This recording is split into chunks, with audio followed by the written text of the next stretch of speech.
দেখো, আজকের ভিডিওতে যে কটা প্রশ্ন তোমাদের জন্য রাখা আছে এই ভিডিওতে, প্রত্যেকটা প্রশ্ন খুব গুরুত্বপূর্ণ এবং বলতে পারো ফেমাস ম্যাথ বা প্রশ্নগুলো পরীক্ষাতে আসে, ধরে নিয়ে চলো। আর এগুলো শিখলে তোমাদের সত্যি কাজ হবে। তোমরা যদি একটু লেভেলের অঙ্ক শিখতে চাও, মানে একটু মডারেট লেভেলের অঙ্ক শিখতে চাও, তাহলে এই যে কটা প্রশ্ন আজকের ভিডিওতে আছে, অবশ্যই তোমরা প্রথম থেকে শেষ পর্যন্ত ভিডিওটা ভালো করে দেখে নাও। তাহলে তোমরা যারা নিজেরা পারবে তারা নিজেরা করে ফেলো। আর তোমরা যারা মনে হচ্ছে যে নিজেরা পারবে না, তাহলে আমি যেভাবে সলিউশনটা তোমাদেরকে দেখাচ্ছি সেভাবে সঠিকভাবে একদম শর্টকাট নিয়ে হবে, বা যেভাবে বেসিক থেকে তোমাদেরকে ভালো করে জিনিসটা দেখিয়ে দিচ্ছি, ভালো করে তোমরা একটু বুঝে বা শিখে নাও। দেখো, একদম প্রথম প্রশ্নটা যেটা রয়েছে, এ 4 দিনে এবং বি 3 দিনে কাজ করলে একটি কাজের 13/20 অংশ সম্পূর্ণ হয়। আবার এ 5 দিন এবং বি 3 দিন কাজ করলে ওই কাজের 3/4 অংশ সম্পূর্ণ হয়। এ ও বি পৃথকভাবে কাজটি কত দিনে শেষ করতে পারবে, মানে পৃথকভাবে যদি করে এ এবং বি, তাহলে কত দিনে কাজটা কমপ্লিট করতে পারবে সেটা আমাদের চাইছে। তাহলে এইটাকে আমরা লজিক্যালভাবে জিনিসটা করছি। দেখো, তাহলে এ এক দিনে কত কাজ করতে পারছে, তাহলে 4 এ প্লাস বি এক দিনে কতটা কাজ করতে, মানে 3 দিনে, সরি এক দিনে বলাটা ভুল হচ্ছে, 3 দিনে। যেমনটা এ এ এ 4 দিনে যতটা করেছে, এটা প্রথমে বলতে একটু ভুল হয়েছিল। তারপর হচ্ছে বি 3 দিনে যতটা কাজ করছে সেটাকে আমরা কী করছি, যোগ করছি। তাহলে থ্রি বি, থ্রি আমাদের বি। এবার এরা এই যে এমন পরিমাণে কাজ করলো, তাহলে এমন পরিমাণে কাজ করে তাহলে কত অংশ কাজ করলো বলো তো? এই যে 13/20, তাই না? একদম উপরে দেখতে পাচ্ছ তোমরা, 13/20 অংশ, 13/20 অংশ, এই যে 13/20 অংশ কাজ করলো। এটাকে আমরা কি করবো, ভাগ করে দেবো। 13/20, 13/20, আশা করি তোমরা দেখতে পাচ্ছ, ইকুয়াল টু সেমভাবে যদি অন্যভাবে জিনিসটা করে, এমনভাবে যদি করে, আগে তো এইভাবে করছিল না, তাহলে এমনভাবে যদি করে, মানে এই পরেরটার মতন করে, যদি 5 তাহলে আমরা কী বলবো, 5 দিনে, যে এ 5 দিনে মানে 5 তাহলে 5 প্লাস 3 তাই না? এমনভাবে যদি কাজটা করে, তাহলে আমাদের কতটা কাজ করতে পারছে বলো তো, 3/4। তাহলে 3/4কে আমরা কিন্তু দেবো এখানে। এইবার আমরা এইটুকু বুঝতে পারলাম যে এইখানে যা আসবে এখানেও তাই আসবে। তার কারণ কি?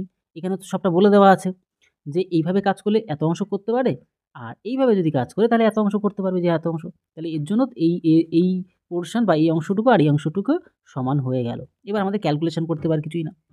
এই 4 দিয়ে 20 কে যায়। এবার কাটাকুটি দেখো, কাটাকুটি কিন্তু সঠিকভাবে তাড়াতাড়ি করে কাটতে হবে। এমন না যে অনেক সময় নষ্ট করলে কিন্তু সেখানে তুমি নিজে খেসকে যাবে। 5 গেল, ভালো কথা। আর সেভাবে যাচ্ছে না কাটাকুটি।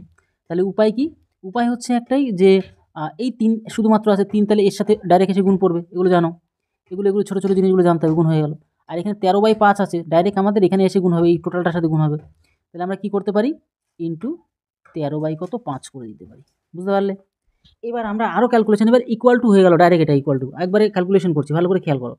এই 5 কোনাকুনি গুণ হয়ে যাবে, 3 5 15 হয়ে যাবে, এখানে তাহলে 15 হয়ে যাচ্ছে। তাহলে এটাকে আমরা মুছে দিই। মুছে দিয়ে আমরা এটাকে 15 বানিয়ে দিই। এটা আমাকে মুছে দিয়ে আমরা এটাকে 15 বানিয়ে দিলাম। ঠিক আছে? তাহলে আর এইটা রইল না। বুঝতে পারছো? এগুলো আমরা সব কেটে দিলাম, যেহেতু আমরা ট্রান্সফার করে দিলাম জিনিসগুলো। এবার ক্যালকুলেশনের ব্যাপার, আর কিছুই না। 15 সাথে এটার একবার গুণ করবে, 15 সাথে এটার একবার গুণ করবে। তাহলে 15 সাথে 4 মানে 4 15 60 60। এবার ক্যালকুলেশন নিজেদের মতন করে করতে পারো। 3 15 কত, 45 45 ইকুয়াল টু সেম টু 13 রয়েছে, 5 13 কত, 65। তাহলে 65 আমাদের এ, প্লাস হচ্ছে 3 13 39, 39 বি।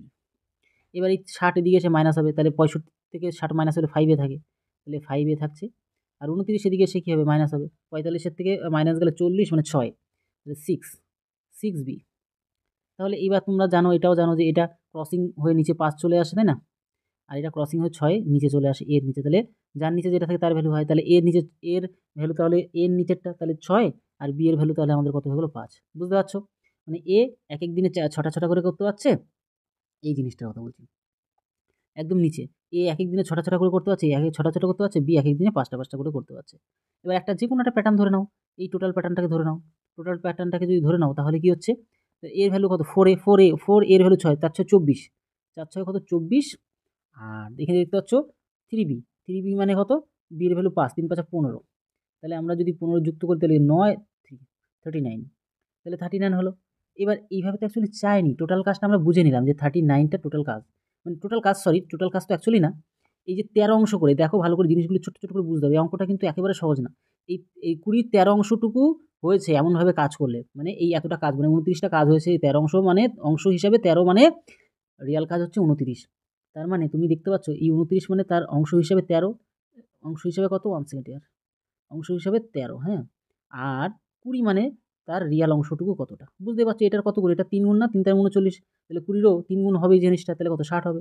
তাহলে টোটাল কাজ বুঝে নিতে পারলে যেটা হচ্ছে 60। এবার তুমি তো জানো পৃথকভাবে লাস্টে চাইছে না? পৃথকভাবে কাজটা করলে কতদিনে কাজ এ যদি করে পৃথকভাবে তাহলে এ কটা করে করতে পারছে? 6টা করে করতে পারছে না, দেখতে পাচ্ছ? 6টা করে যদি করে 60টা কাজ তাহলে 10 দিন হয়ে যাচ্ছে। কারণ আমাদের 60 10 এ 6 10 এ 60 হয়। আর 5টা 5টা করে বি যদি করে, বি যদি যখন করবে তাহলে বি তো 5টা 5টা করে, তাই না? তাহলে 5টা 5টা করলে 5 বারং কত? 60, তাহলে 12 দিনে কমপ্লিট করতে পারবে। তাহলে এ করতে পারছে 10 দিনে কমপ্লিট করতে পারছে, আর বি করতে পারছে 12 দিনে কমপ্লিট করতে পারছে। এই হচ্ছে আমাদের সমাধান আমরা পেয়ে গেলাম। মানে আমরা দেখতে পাচ্ছি, বুঝতে পারছি, শুনতে পাচ্ছি একদম বি অপশনটা আমাদের সঠিক অ্যান্সার হয়ে গেল। ক্লিয়ার? এবার আমরা চলে যাব, তোমরা যারা বুঝতে পারবে না এখনও কমেন্ট বক্স ওপেন থাকছে। প্রত্যেকটা সময়ই কমেন্ট বক্স ওপেন থাকে। তোমরা প্রত্যেকে কমেন্ট বক্সে কমেন্ট করে জানিয়ে দেবে। এবার বাদবাকিটুকু দেখো, আমি তো তোমাদের বোঝালাম বলে বা বুঝিয়ে বললাম বলে তোমার সময় লাগলো। এবার আমি যদি সমাধান করতে বা ক্যালকুলেশন করতাম তাহলে তার তো সময় লাগতো না, না? বা তুমিও যদি ফার্স্ট ক্যালকুলেশন করতে তাহলে তার তো সময় লাগতো না। তো ব্যাপারটা হচ্ছে এখানেই। তোমরা হয়তো এই বিষয়টা না অনেকে বুঝতে ভুল করো। চলো নেক্সট আমরা প্রশ্ন চলে আসবো এখান থেকে। এখানে দেখো দুটি ভগ্নাংশের গুণফল এমনটা, হ্যাঁ? তাদের ভাগফলটা এটা হলে বৃহত্তম ভগ্নাংশটি কত আমাদের বের করতে বলছে। একদম সিম্পল ওয়েতে আমরা করবো এখানে। দুটি ভগ্নাংশের গুণফল মিন্স আমরা একটা ভগ্নাংশকে x ধরলাম আর একটা ভগ্নাংশকে y ধরলাম। এই দুটোর গুণফল কত? 14/15। 14/15 বুঝে নিতে পারছি, ঠিক আছে?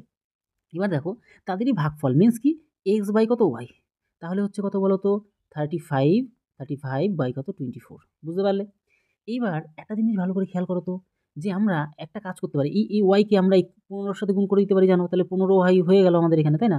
তাহলে একটা জিনিস ভালো করে খেয়াল করে দেখো তো, এক্স এর ভ্যালু কি দাঁড়ালো বলো তো? 14/15y, তাই না? 14/15y বা 15y। তো সেক্ষেত্রে আমরা এই এক্স এর জায়গাটা ভালো করে খেয়াল করো, এই এক্স এর জায়গাটাকে আমরা এটাইকে ইউজ করতে পারি। চলো আমরা ইউজ করব। মিন্স আমরা এটাও বলতে পারি ডাইরেক্টলি, দেখো আমি তো ঝটকাট মেরে দিলে তো হয়ে যায়, বাট চলো করে নিই আর কি করব। 14/15y বাই নিচে, এটা কিন্তু মেন দাগ, এই যে এই মেন দাগটার কথা বলছি। এই এক্স এর ভ্যালুটাই কিন্তু ইউজ করলাম, যেটা এটাকে ইউজ করলাম এখানে পুরোপুরিটা। আর তোমাদের ওয়াই তো নিচে আছেই। তোমরা জানো এই অংশটা নিচে এসে গুণ হয়ে যায়, তাই না? এগুলো শর্টকাট নিয়ম, তো আর ভেঙে চুরে কী বলবো বলো? তাহলে একবারে ক্যালকুলেট করে দিই। তাহলে 15y এসে যদি গুণ হয় তাহলে 15y এসে, এই দেখো 15y যদি এসে গুণ হয় তাহলে 15 স্কোয়ার হয়ে যাবে না? তাহলে চলো বুঝে গেলে যখন একবারে ডাইরেক্ট লিখে দিই, হ্যাঁ না? তাহলে আমাদের কী হয়ে যাবে? 15y, তাহলে 15y স্কোয়ার হয়ে যাবে, যেহেতু দুটো ওয়াই ছিল আর উপরে কিন্তু 14টাই আছে। ইকুয়াল টু আমাদের কত বলো তো? 35/24। এবার তুমি জানো এই 15টা কোনাকুনি গুণ হবে, তাও জানো। তাহলে 15কে তুমি একটা কাজ করবো, একবার ডাইরেক্ট ভেঙে দাও। ভেঙে দাও মিন্স আমরা এটা আর একটু করতে পারি, দেখো চলো লিখি, তারপর তোমাদেরকে আরও বুঝিয়ে বলছি ব্যাপারটা। 14টা নিচে ট্রান্সফার হয়ে যাবে, 14 এসে নিচে ট্রান্সফার হয়ে গেল। এবার তুমি একটা কাজ করতেই পারো, এইগুলোকে এখন কিন্তু 15 জায়গায় নেই, কিন্তু 15 তো নিয়ে গেছি না এখানে, এই জিনিসগুলো ভুল করবে না। এখন আমি একটা কাজ করবো, এই পুরো অংশটাকে এই পুরো নিচে নিয়ে চলে আসবো, কোনাকুনি গুণ সম্পর্ক, আর এই পুরো অংশটাকে এই কোনাকুনি এদিকে নিয়ে চলে আসবো। 14 ছিল না, 14 ট্রান্সফার করে দিয়েছি। এবার এগুলো সঠিক করে বুঝতে হবে, এই লজিক্যাল জিনিসগুলো যতক্ষণ না ভালো করে বুঝতে পারে ততক্ষণ কিন্তু তুমি কেসকেই বসে থাকবে। আর কোনা এই ওয়াই স্কোয়ারটারে একদম এইদিকে নিয়ে চলে আসবো। তো সেক্ষেত্রে দাঁড়িয়ে আমরা কী করতে পারি এখানটায়? চলো আমরা ডাইরেক্ট ক্যালকুলেশন করি, সুবিধা হয়ে যাবে, তাই না? তাহলে ওয়াই স্কোয়ার মিন্স মানে এই 24, আর এদিকে তুমি দেখতে পাচ্ছ 14, রিয়ালি সরি এখানে 14 ছিল। তাহলে 24 মানে কত বলো তো? 24 6 গুণ 4 424, আর 14 মানে কি? 14টা ভেঙে দিই, 7 গুণ কত? 2 করে দিলাম, সব ট্রান্সফার হয়ে গেল। আর এদিকে 35 মানে 5 7 35, 7 গুণ 5, আর এই 15 মানে গুণ করলে হচ্ছে আমাদের দেখতে পাচ্ছি 5 গুণ 3 3 5 15। দেখো এই 7 7 কেটে গেল, আর এদিকে কে কাটবে বলো তো? এইখানে আর কাটাকুটি যদি খেলতে যাই, এই যে 3 দিয়ে 6কে কাটলে 2 হচ্ছে, তাই না?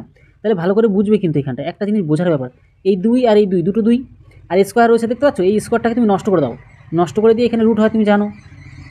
তাহলে আরও জিনিস, এই 2 এই 2 ডবল 2 মানে 4, তাহলে এখানে একটা 4 আছে আর এরা দুজনে মিলে 4, তাহলে দুটো 4 থেকে একটা 4 বেরিয়ে পড়বে, তাহলে এখানে লেখো এখানে, তাহলে একটা 4 বেরিয়ে গেল। আর দেখো এখানে দুটো 5-এর থেকে একটা 5 বেরিয়ে আসবে। দেখো এগুলো কিন্তু খুব সূক্ষ্ম জিনিস, অঙ্ক কিন্তু ভালো করেছে। ওয়াইয়ের ভ্যালু কিন্তু আমরা পেয়ে গেলাম। তাহলে ওয়াইয়ের ভ্যালু যখন পেলাম তাহলে তো ইজিলি আমরা অঙ্ক করতে পারবো। আমরা কি জানি বলো তো? এক্স ইন্টু ওয়াই সমান 14/15 ছিল, মনে আছে? এই যে 14/15 ছিল, এগুলো ভুল করে চলে। আমরা কিন্তু একটার ভ্যালু পেলাম আর একটা ভ্যালু এখনও পাইনি। চলো একটার ভ্যালু আমরা এখানে বের করে দিচ্ছি কোণার মধ্যে। তাহলে এক্স ইন্টু ওয়াইয়ের ভ্যালু আমরা পেলাম কত? 4/5, তাই না? ইকুয়াল টু 14/কত আমাদের 15 ছিল। তাহলে 5 দিয়ে এটা কাটলে 3 হয়, 2 দিয়ে কাটলে 2, 2 দিয়ে কাটলে 7, আর এই 2 কোনাকুনি গুণ হয়ে যাবে, তাহলে 3 দুগুণে 6, তাই না? 3 দুগুণে তাহলে 6 বানিয়ে দাও। তাহলে 7/6, 7/6 একটা পেয়েছি, আর 4/5 পেয়েছি। তাহলে কোনটা বড়? 7/6 কিন্তু বড়। এখানে বৃহত্তমটা চাইছে, তাহলে 7/6 কোথায় গেল? এই অপশনটা আমাদের সঠিক অ্যান্সার হলো। বুঝতে পারলে? এইভাবে জিনিসগুলোকে করতে হয়। ক্লিয়ার? আশা করি তোমাদের বুঝতে কোনো অসুবিধা হয়নি। চলো দেখি এবার অনেকে বুঝতে পারো না যে আমি দেখে কী করে বড়টা বুঝলাম, কী করে ছোটটা বললাম। তাহলে আমাদের x এর ভ্যালুটা কী ছিল? 7 বাই কত? আমাদের 6 ছিল। তাহলে কোনাকুনি গুণ করে বুঝতে 4 আ আ এটা কত? 424 আর 5 7 35 যার উপরের অংশ বেশি আসবে সেটা বড়। তাহলে আমাদের কি আসছে? তাহলে আমাদের কিন্তু একটা জিনিস আসছে সেটা হচ্ছে 7/6 টাই কিন্তু অ্যাকচুয়ালি বড় আসছে। তোমাদেরকে বড় ছোট তো দেখিয়েওছিলাম, সমস্ত কিছু বলেও দিলাম। যার উপরে যে 5 6 30 5 7 35 না, তাহলে এই উপরের ভ্যালুটাকে মনে রাখতে হয়। তাহলে সেই অংশটাই বড়। আর 6 7 4 কত 24, তাহলে এই অংশটা ছোট আসছে, তাহলে এ ছোট। আর এই অংশ বড় আসছে, উপরের দিকে যে বড় আসবে সেই হচ্ছে বড়। বুঝতে পারলে? তোমাদের সব ক্লিয়ার করে বলেও দিলাম আরকি। চলো দেখি এবার আমরা নেক্সট কোয়েশ্চেনের দিকে চলে আসবো। আমি ব্যস্ত করছি না, আমি আস্তে ধীরে সমস্ত জিনিসগুলো তোমাদেরকে বুঝিয়ে দিচ্ছি যাতে তোমরা সঠিকভাবে জিনিসটা বুঝতে পারো। চলো, এটা আমি আর বেশি বোঝাতে যাবো না, ঠিক আছে? এবার আমি ডাইরেক্ট করে দেবো। এই অংশীদারি কারবারের ক্ষেত্রে তোমাদের পাটিগণিত, বীজগণিত, পরিমিতি সব ক্লিয়ার করানো আছে। খুব সুন্দর করে ভিডিও বানানো আছে, কনটেন্ট ক্রিয়েট করা আছে। তোমরা যারা বেসিক টু অ্যাডভান্স চ্যাপ্টার অনুযায়ী শিখতে চাও, তোমাদেরকে এর আগে অনেক ভিডিওতে বলেছি। প্লাস আমাদের বাঙালির প্রিয় ভাই বোনরা তোমরা অনেকেই সাবস্ক্রিপশন নিয়ে, অ্যাডমিশন নিয়ে মানে পরিশ্রম করছো অনেকে সম্পূর্ণ কোনো রকম ডাউট হলে জিজ্ঞাসাও করছো, সেগুলো তোমাদেরকে আমি ডাউট ক্লিয়ারও করে দিচ্ছি। শুধু পশ্চিমবঙ্গের প্রত্যেকটা জেলা থেকে নয়, বরং বাংলাদেশ থেকে, ত্রিপুরা থেকেও অনেকে কিন্তু সাবস্ক্রিপশন নিয়ে ভালো করে পড়াশোনা করছে। চলো, ABC যথাক্রমে এই এত টাকা নিয়ে একটি যৌথ ব্যবসা শুরু করলো। কয়েক মাস পর এ আরও ৩০০ টাকা দিল। বছরের শেষে মোট ৩০০ টাকা লাভ হলে সি ১০৮ টাকা লাভ্যাংশ করে পেল। এ ৩০০ টাকা কত মাসে দিয়েছিল, কত মাস পর দিয়েছিল বাবা? চলো একদম সিম্পলভাবে তোমাদেরকে জিনিসটা দেখিয়ে দিচ্ছি। এগুলো বুঝতে দেখো, এখানে কিন্তু একটা খুব ডিফিকাল্ট একটা অংশ যে ৩০০ টাকা কত মাস পরে দিয়েছিল। এটা কিন্তু খুব ইম্পর্ট্যান্ট একটা কিন্তু জিনিস। এটা কিন্তু অনেকে ভুল করে ফেলে। চলো তোমাদেরকে দেখিয়ে দিচ্ছি। তাহলে ABC, তাই না? ABC, আমি ইচ্ছা করে সি বলি, হ্যাঁ? ABC, ভালো লাগে বলতে। ABC, আচ্ছা। আমাদের কত? 800 টাকা, খুব ভালো কথা। বি আমাদের কত? 700 টাকা, তাও ভালো কথা। সি আমাদের কত বলো তো? 900 টাকা। এইবারটা যৌথ ব্যবসা শুরু করলো কয়েক মাস মানে কয় মাস পর্যন্ত ছিল আমরা জানি না। আমি এক্স মেরে দিলাম, প্লাস দেবো। আরও 300 টাকা যুক্ত করলে 800 ছিল, আরও 300 যুক্ত করলে কত? 1100 টাকা হয়, জানো। বাদবাকি টাকা কত? টোটাল 12 মাসের থেকে, যেহেতু ১ বছর পরে হিসেব, এক্স পরিমাণ টাকা তো আগে খেটেই নিয়েছে, তাই না? আর বাদবাকিরা তো 12 মাস করে খেটেছেই, তাই না? এইবারটা না, এইখানে একটা খুব ভালো একটা জিনিস। কোন ভালো জিনিস বলো তো? সি না আলাদা করে, এই যে সি ১০৮ টাকা পেয়েছে। তাহলে ১০৮ টাকা সি এর নিচেই দেবো। কারণ সি যেহেতু নিচে আছে, তাহলে সি নিচেই অংশ দেবো, তাই না? তো সেগুলো একটু বুঝতে হবে, আর কিছুই না, ১০৮। আর বি কত টাকা লাভ্যাংশ পেয়েছে আমরা একটু জেনে নিই এখান থেকে হিসেব করে। চলো, এখানে 12 কেটে গেল। আচ্ছা, দুটো শূন্য নষ্ট করে দিলাম। ৯ দিয়ে তুমি যদি এটাকে কাটো, তাহলে তুমি দেখতে পারবে যে ৯ বারং ১০৮, একদম ১২। আর ৭ বারং কোনাকুনি গুণ হলে ৭ বারং কত? ৮৪ হয়। তাহলে এক্স এর ভ্যালু পেয়ে গেলাম কত? ৮৪। একদম মাইন্ড ক্যালকুলেশন, এগুলো এইভাবে করতে হয়, ঠিক আছে? এগুলো যত স্পিডে ক্যালকুলেশন করতে পারো, তত তুমি কিন্তু বেঁচে যাবে। তাহলে তুমি দেখতে পাচ্ছ, বুঝতে পারছো, শুনতে পাচ্ছ যে টোটালে আমাদের ৩০০ টাকা লাভ্যাংশ, একদম কোনায় করি, হ্যাঁ? ৩০০ টাকা লাভ্যাংশ, তার মধ্যে থেকে সি বাবু কিন্তু আবার ১০৮ টাকা পেয়ে গেছিল আগেই। মাইনাস করলে ২, হাতের হলে ১ মানে ৯, হাতে ১ মানে ২ মানে ১, ১৯২ টাকা ছিল পড়ে। কার কাছে ছিল? এ আর বি এর পড়েছিল। তার মধ্যে আবার না, আর বিটাকে পেয়ে গেলাম। বি এর ভ্যালুটা, বি এর যে কত টাকা সে লাভ্যাংশ পেয়ে? ৮৪ টাকা। তাহলে ৮৪ টাকাও না মাইনাস করে দাও। মাইনাস যদি করে দাও, তাহলে এখান থেকে পাচ্ছ কত বলো তো? ৬ আর ২ কত? ৮, হাতের হলে ১ মানে ৯ মিলে গেল, মানে ১০৮ পড়ে আছে। তাহলে আমরা বুঝতে পারলাম যে বলে যে লোকটা, সেটা কত টাকা লাভ্যাংশ পেল? ১০৮ টাকা। চলো এইবার ক্যালকুলেশন করো তো। ক্যালকুলেশনটা ভাবছিলাম একবারে সেরে দেবো, কিন্তু এখানে জায়গা, হ্যাঁ চলো একবারে সেরে দিই। সবথেকে বেটার বিয়েরটা মনে রাখবা, হ্যাঁ? বিয়েরটা দিয়ে কাজ চালিয়ে দেবো। এখানে লাভ্যাংশ হিসেবে কত পেয়েছে বলো তো? বি লাভ্যাংশ ৮৪ টাকা। এখানে ৮৪ টাকা লিখলেই হবে। চলো, কী করে পলিসিতে করছি তোমাদের একটু দেখিয়েও দিই। তোমাদেরই সুবিধা হবে এখানে, ঠিক আছে? চলো তো একটু মুছে ফেলি, তাহলে সুবিধা হবে এখানটা। চলো মুছে ফেলি। মানে এগুলি আমাদের রাখার কোনো প্রয়োজন নেই এখন এই মুহূর্তে। চলো, এগুলি আমাদের রাখার কোনো প্রয়োজন নেই। আমাদের যেটুকু প্রয়োজন আমরা সেটুকুকে রেখে আমরা কাজ চালাবো। ঠিক আছে? চলো তো দেখি। এবার আমরা বিটাকে লিখি, হ্যাঁ? আমরা যদি বিটাকে লিখি, দেখো তো বি কত টাকা দিয়েছিল? ৭০০ টাকা। এই পুরোটা নিচে দাগ দাও। বি কত? ৭০০ টাকা দিয়েছিল ১২ মাসের জন্য, তাই না? বি লাভ্যাংশ হিসেবে কত পেয়েছে বলো তো? বি ৮৪ টাকা পেয়েছে, ৮৪ টাকা পেয়েছে। আর লেকিন বাট কিন্তু আর পরন্তু এ কত টাকা? ১০৮ টাকা। তাহলে ১০৮ টাকা তুমি উপরে লিখে দাও। কোনো সমস্যা নেই, টেনশন নেবে না। তাহলে তুমি যদি ১২ দিয়ে তুমি এটাকে যদি কাটো, তাহলে ৭ বারং কত? ৮৪, তাই নয় কি? আর তুমি আচ্ছা, ৭ দিয়ে তো কাটতে পারবে না। তাহলে একটা কাজ করো, ৭ দিয়ে এটা টোটালটা কাটলে ১০০ হয়। তাই নয় কি? আচ্ছা, ১০০ হলো। এই কোনাকুনি গুণ মারো। জানো কোনাকুনি গুণ সম্পর্ক? তাহলে কত? দুটো শূন্য বেড়ে গেল। ব্যাস হয়ে গেল, তাহলে ১০,৮০০ হলো। খুব ভালো কথা। টেনশন লেনে কি কোই জরুরত হ্যায় নেই। এবার আমাদের একটু কষ্ট করতে হয়। কি কষ্ট করতে বলতে বলো তো? এখানে ৮০০x তো আছেই। আর এখানে কত? ১১০০x মাইনাস হবে। ৮০০ থেকে ১১০০ মাইনাস গেলে কত থাকে বলো তো? ৮০০ করে ৯০০ মানে ১০০০ ১১০০ মানে ৩০০ -300x মাইনাস 300x রইল, আর এটার সাথে এটা একটা গুণ হবে, তাহলে 11 আর 12 গুণ করলে হয় 132। তাহলে এই প্লাসটা এইদিকে এই প্লাসে রয়েছে, সামনে প্লাস আছে, তার মানে প্লাসটা ওদিক গেলে কি মাইনাস হয়, তাহলে মাইনাস 100 কত 32 আর দুটো শূন্য, মাইনাস যদি করো বড় সংখ্যাটা মাইনাসে আসবে, তাহলে 0 0 আর এদিকে তুমি দেখতে পাচ্ছ 4, মানে এই পুরোটা মাইনাস করো, ঠিক আছে, আমি ওখান থেকে দেখে দেখে করে ফেলছি। হাতে হলে 1 মানে কত থাকে বলো তো, 1 আর 1 মানে 2 থাকছে, তাই না? আচ্ছা, তো কেউ থাকে না, তাহলে মাইনাসে, তাহলে মাইনাস মাইনাস নষ্ট হয়ে গেল, দুটো শূন্য আউট করে দিলাম। আর তুমি দেখতে পাচ্ছ এখানে 3 দিয়ে 24কে কাটলে 3 আটা কত 24 হয়, 8 আসলো। তাহলে 8 মাস পর্যন্ত, এই 8 মাস পর্যন্ত 800 টাকা খেটেছে, ঠিক আছে? বলছে এ 300 টাকা কত মাস পরে দিয়েছিল, 300 টাকা কত মাস পরে, তাহলে 8 মাস পরে দিয়েছিল না? তাহলে 8 মাস পর্যন্ত এটা খেটেছিল, তারপরেই তো 8 মাস হয়ে যাওয়ার পরেই তো 300 টাকাটা যুক্ত করেছিল। 300 আর 800 যুক্ত করেই তো 1100 টাকা হয়েছিল। তাহলে 8 মাস পর কিন্তু ওই 300 টাকা যুক্ত করেছিল, বুঝতে পারছো? এই হচ্ছে ব্যাপার, তোমাদের ডিটেলসে বলে দিলাম, তাহলে আমাদের এই অপশনটা আমাদের সঠিক অ্যান্সার হয়ে গেল। চলো পরবর্তী প্রশ্নটা দেখো, প্রত্যেকটা অঙ্ক খুব ভালো লেভেলের অঙ্ক। একটি একটি বৃত্তের পরিলিখিত ও অন্তর্লিখিত বর্গক্ষেত্রের পরিসীমার অনুপাত চাইছে, পরিসীমার অনুপাত চাইছে। তাহলে কি বলতো, একটা বৃত্ত, একদম সিম্পলভাবে বুঝবে তাহলে হয়ে যাবে। একটা বৃত্তর পরিলিখিত মানে বাইরের দিক দিয়ে একটা বর্গক্ষেত্র, ঠিক আছে? একদম এটা আঁকতে একটু এলোমেলো হয়ে গেল, ঠিক আছে? আঁকতে একটু এলোমেলো হয়ে গেল, 1 সেকেন্ড দাঁড়াও দাঁড়াও, একটা বর্গক্ষেত্র তো পরিলিখিত মানে, বাইরে একটা, দাঁড়াও কি হয়ে যাচ্ছে উল্টোপাল্টা, এটা হচ্ছে গিয়ে আমাদের পরিলিখিত, আবারও সেম ভুল। কী বলতো, আঁকতে গেলে না একটু এদিক সেদিক হয়ে যায়, একটু ম্যানেজ করে নেবে, ঠিক আছে? আর এটা অন্তর্লিখিত বর্গক্ষেত্র, অন্তর্লিখিত। এবার তুমি একটা জিনিস ভালো করে বুঝে নাও, এই জিনিসটা তুমি না বুঝতে পারলে না বারবার সমস্যার মধ্যে পড়বে। ভালো করে, এটা কেন্দ্রবিন্দু, এখান থেকে এইটুকু যা দৈর্ঘ্য বুঝবে, কিন্তু এখান থেকে এইটুকু দৈর্ঘ্য সেম দৈর্ঘ্য, তাই না? ভালো করে কেন বললাম বুঝতে, এখান থেকে এইটুকু সেম দৈর্ঘ্য, তার কারণ কি, এটা তো বৃত্তের ব্যাসার্ধই পড়ছে না। তুমি একটা জিনিস ভালো করে এর প্রত্যেকটা বাহু 1 ধরে নাও, প্রত্যেকটা 1 বাহু ধরলে 4টে বাহু রয়েছে, তাহলে 4টে বাহুর পরিসীমা তাহলে 4, কেন প্রত্যেকটা যদি 1 করে হয়, তাহলে 4টে বাহু 4 গুণ 1, তাহলে 4 হয়ে যাচ্ছে পরিসীমা, ভেতরটার পরিসীমা 4 হয়ে গেল, ভালো কথা। এবার যেহেতু প্রত্যেকটা বাহু বর্গক্ষেত্রের বাহু 1 করে, তাহলে কর্ণ, এই যে টোটাল কর্ণটা বুঝবা কিন্তু। টোটাল এই কর্ণ, তাহলে এখান থেকে এইটুকু তো সেম, এখান থেকে এইটুকু সেম, তাহলে এখান থেকে এইটুকু যায়, এখান থেকে এইটুকু তা, বুঝবে কিন্তু। ভালো করে কেস করে ক্লিয়ার করে নাও, না তাহলে অসুবিধা থাকছে না। তাহলে এখান থেকে এইটুকু যায়, এখান থেকে এইটুকু তাই, তাহলে এখান থেকে এইটুকু যায়, এখান থেকে এইটুকু তাই। তাহলে সেক্ষেত্রে এই যে বাহুটা কিন্তু বেরিয়ে গেল, যেটা কিনা একটা বর্গক্ষেত্রের কর্ণ। তাহলে বর্গক্ষেত্রের কর্ণ সূত্র কি, বাহু √2, বাহু তো 1, তার সাথে √2, তাহলে বাহু √2 কর্ণ যা দৈর্ঘ্য, এইটুকুর লেন্থ তা, তাহলে এইটুকুর লেন্থ যা, এইটুকুর লেন্থ তা, মানে বাইরের যে বর্গক্ষেত্রের লেন্থ সেম। তাহলে এরকম 4 পিস না, তাহলে ইন্টু কত 4 দিয়ে দিলে হয়ে যাচ্ছে, ইন্টু 4। তাহলে এগুলো ইস্টু অনুপাত, তাহলে 4 একে 4, 4 একে 4 কেটে গেল, তাহলে 1 কত √2। দেখো এরকমটা না অপশানে শায়দ দেখতে পাবে না, তাহলে কি উপায়, তোমাকে কিন্তু আরও অ্যাডভান্স লেভেলে তোমাদের চিন্তাভাবনা করে জিনিসটা বের করতে হবে আনসার। মানে এক্সামিনার দেখতে চাইছে তুমি কতটা ভাবতে পারো, বা তোমার দৌড় কতটা, সেটা কিন্তু চাইছে। তাহলে কি উপায়, এর সাথেও তুমি একটা কাজ করবে, এর সাথেও √2 গুণ, আবার এর সাথেও √2 গুণ।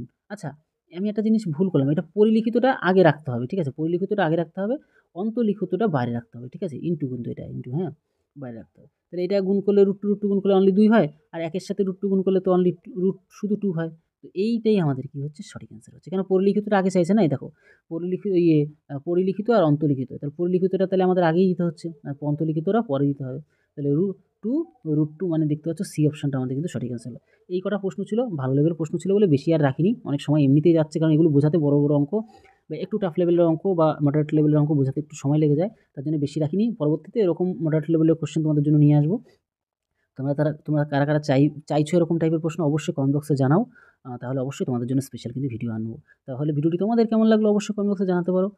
তাহলে ভিডিওটি আজকে এই রইলো, তত সময় পরিবারের সাথে ভালো থেকো, সুস্থ থেকো। জয় হিন্দ, জয় ভারত।